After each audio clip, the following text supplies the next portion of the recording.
Good, good. Happy to be here. What's been the experience for you so far? Just Big Ten Media Day, being in this different type of environment, different conference. Yeah, definitely. I think being here just makes the whole transition more real. You know, it was always kind of a like, oh yeah, like we're doing this, we know we're doing this, but this kind of makes it more tangible. So it's my first time in Indy. It's been cool. It's obviously a great venue, so excited to be here. Talking about Zachariah Branch and just the year that he had last year coming into this year, what did you see? You know, just the spring ball and then coming into the season, what are some of the expectations? Yeah, definitely. I mean, obviously, had a phenomenal freshman year. Just one of those guys that's electric with his ball with the ball in his hands. I think he's done a lot of work in the offseason. Obviously, he ran track for USC, but also just to become a more complete receiver. And I'm really excited to see how our offense continues to get creative and getting him the ball. Miller, what's a rep of USC football right now? Just coming off the final second half of the Sorry, season. the reputation? Yeah. Yeah. I don't know. I don't know if that's my business to speculate on the reputation. You know, I think our job is to continue to put ourselves in the best position to go win games, and that's what we're going to focus on. I think whatever the narrative is not going to be the narrative 2 weeks from now, which is going to change in the next few weeks. So that stuff is obviously fluctuates a lot. So we're just worried about putting ourselves in the best position to go succeed. Miller, when you hear talking heads talking about Lincoln's job status or whether he's on the hot seat, you roll your eyes there. I mean, what is that generally the response when you guys hear that within the program? I don't know. Like I said, we're not going to pay any mind to people who have no idea about what goes on within our program and our building. We're focused on winning football games, and I'll just leave it at that. As you prepare for Big Ten defense, you've probably heard this one too, that the style's different, like Big Ten defense is, and particularly on the Big Ten West side. I mean, but is there something when you study film of Big Ten defense that you see that is different from what you've been playing against in the Pac-12?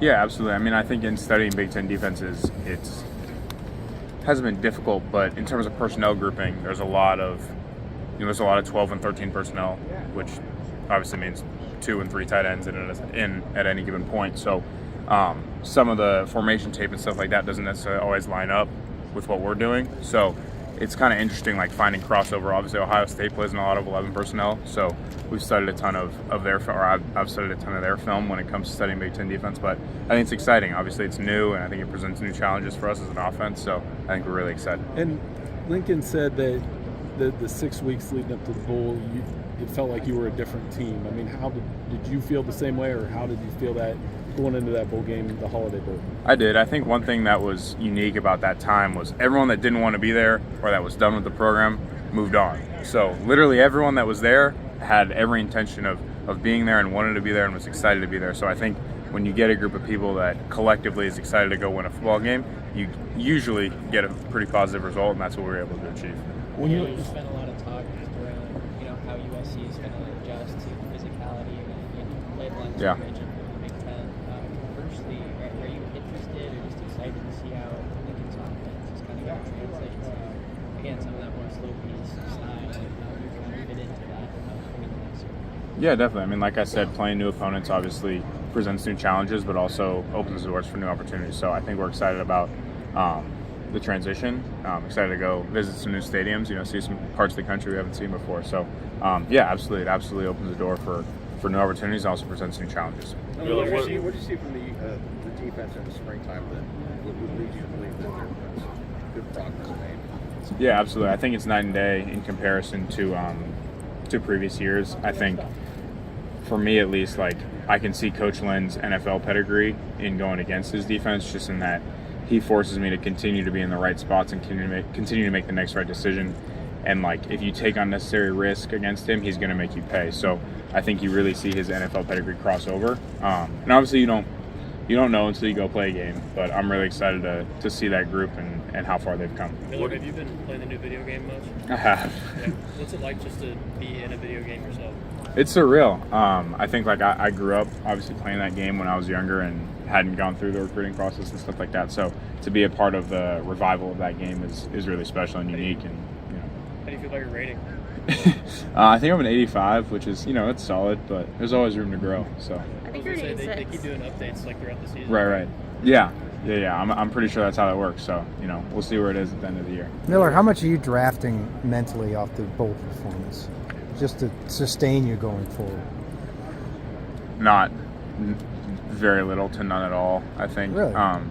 Yeah, I mean, I think it was a super positive moment for obviously the team and myself, but it's not something that you sit there and say, oh, like I did this, like this is what I'm gonna feed off to give me confidence. I think like you have to have a certain amount of confidence in yourself no matter what happens, because like there's inevitably going to be adversity, and when that adversity comes, you have to have something to fall back on. And I don't think that comes from any result. I think that comes from your process and what you've put into your game and what you've put into the work that you've done. So that was a great moment, and I think it helped us kind of springboard into the off season. But at the end of the day, like that game is over, Right.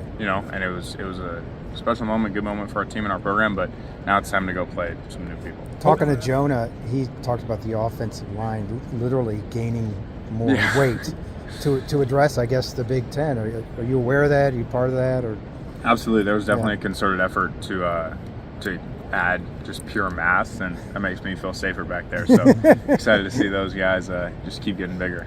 How do you reflect on the evolution of your relationship with Lincoln? Were there some key moments where you really felt you had gained his trust, or he had gained yours along the way?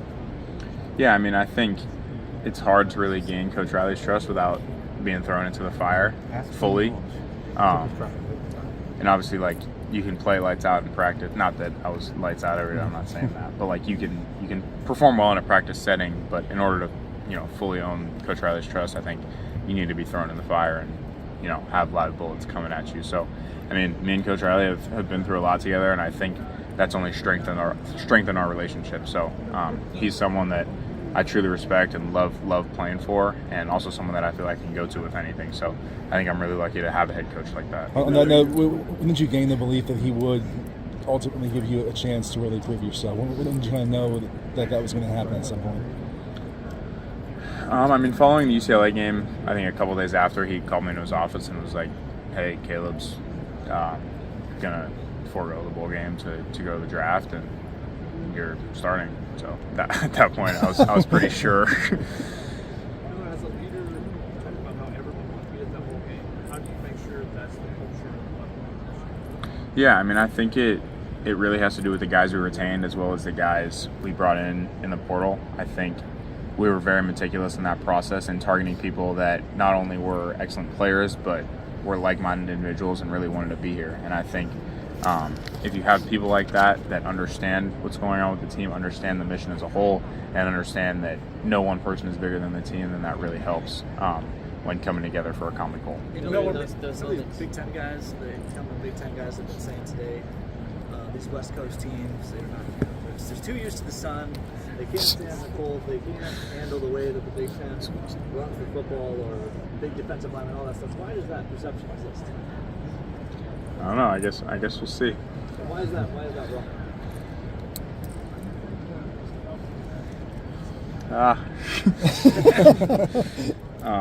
I'm trying to follow my media training.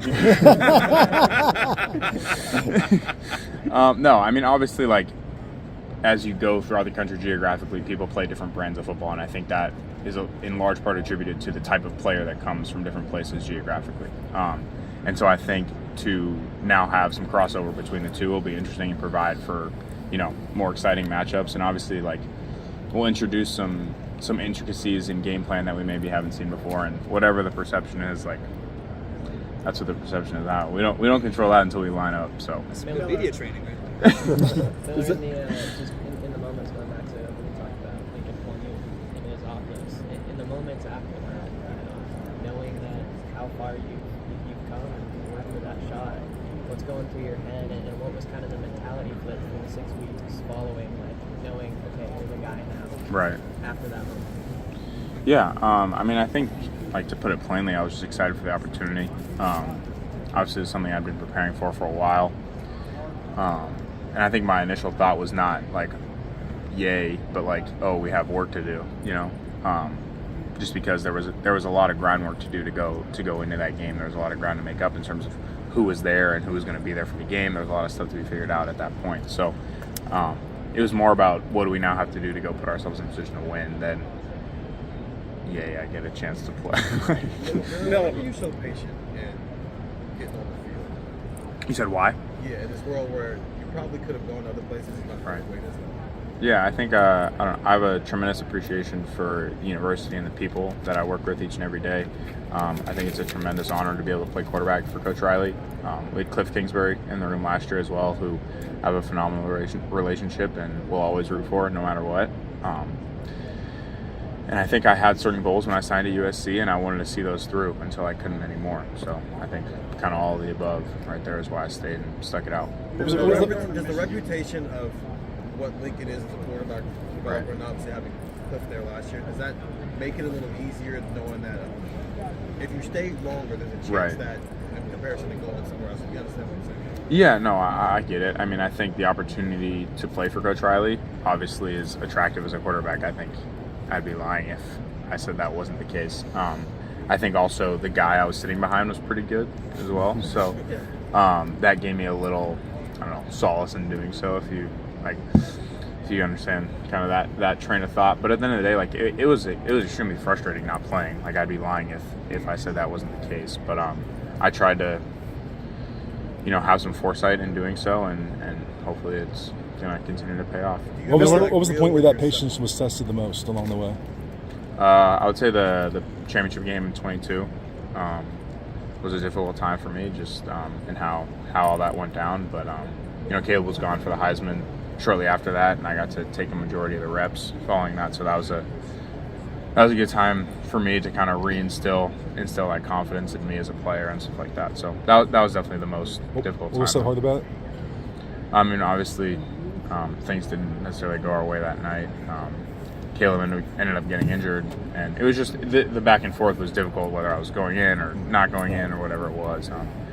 Just obviously a delicate situation. Caleb's a hell of a competitor, and I have a lot of respect for that. I would have done the same thing in his situation. So it's just given the way that we were playing and he was playing against an individual. So it was just an unfortunate set of circumstances, but definitely difficult to navigate at the time. What have you done to try and get ready for the radio, helmet communication, and the tablet on the sideline so Right. that first game is not chaos, on the sideline? Yeah, what have you done to try and get ready for that? Yeah, I mean, we've practiced with the new technology throughout, so we're getting used to it. I think Lincoln's probably happy that I can't talk back to him through the communication, but yeah, we use the tablets in the spring game, and I think just continued use of the new stuff will help us get more comfortable with it. I think it's absolutely a tool to help us operate more efficiently, so I'm excited to see how that unfolds. Do you think it will help you in real time figure out better what's going on the field?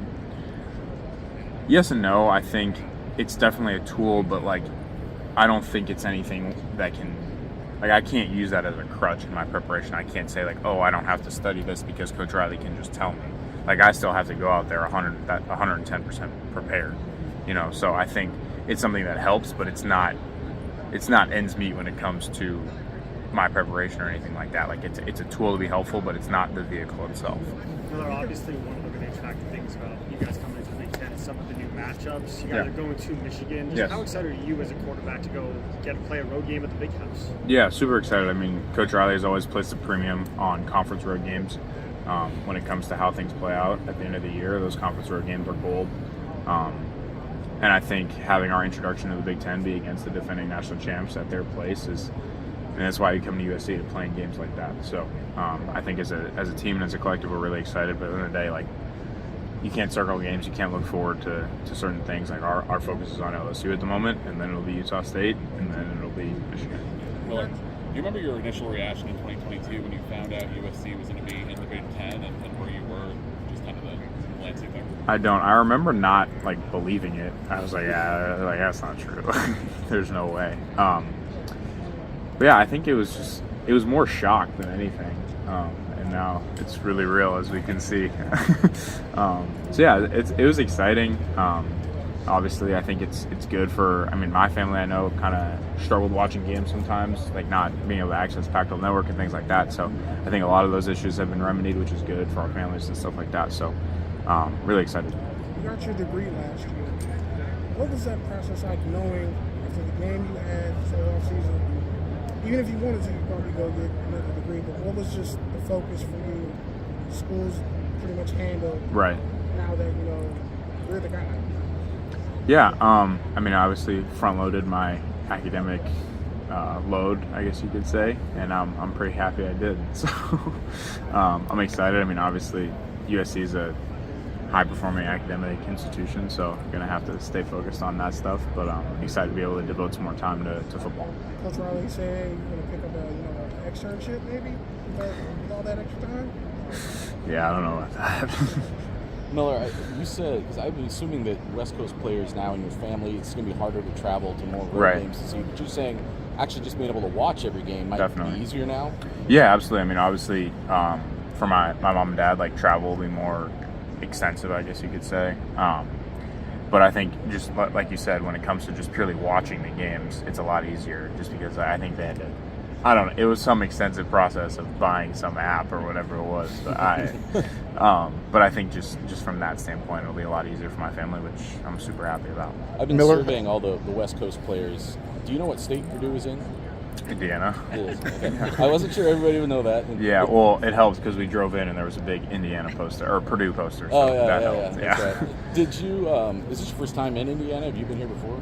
I mean, I've been here to For play the- Notre for the Dame, Notre Dame games, but right. aside from that, I have not. Does that Notre Dame rivalry help you guys assimilate into the Big Ten anymore, just because you already maybe have had a more national mindset? Definitely. I think, I mean, that's kind of the experience that we cite when we talk about travel and traveling through different time zones. So I think that experience and having done that before gives us a little more confidence in how we're going to handle travel and stuff like that.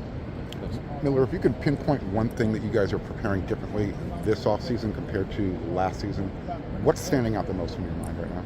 I mean, I think, like, obviously there's been an emphasis on strength training and weight training and stuff like that, but I think one thing that kind of supersedes that is the emphasis on having a selfless team and an egoless team. And I think we've really internalized that as a locker room. And obviously, like I said, like, that remains to be tested still. But I'm really, really happy and really excited about how the leadership group has internalized that and spread it to the rest of the team.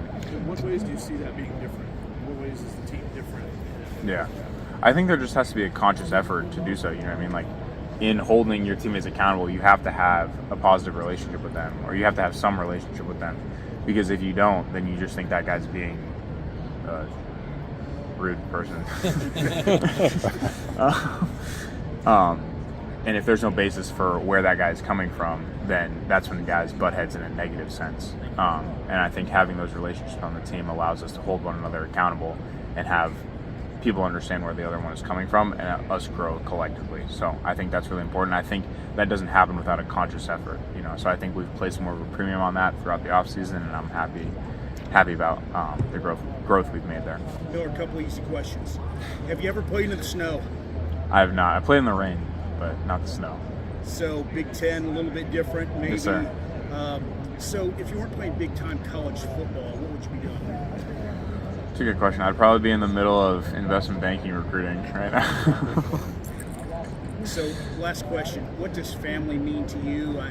Family, obviously, we play a little bit further away in the Yes, Big sir. Ten at games, but what's family mean to you? Yeah, I mean, family means everything to me. I think I really play to make them proud. I wouldn't be here without my family. I think I was really lucky, and they gave me the opportunity to go chase what I was passionate about, which was playing the game of football and specifically playing the quarterback position. So everything that people see happen, like, I wouldn't be here without them and without their confidence in me, without their support of me. And I was really lucky to have a great support system growing up and really owe everything to them.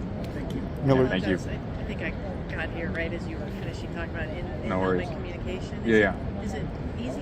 Is it awkward? I mean, how do you... It's not awkward. I would say, like, I mean, it's pretty seamless, and, like, I think actually executing it is a little weird sometimes, just like hearing Coach Riley's voice like in your head.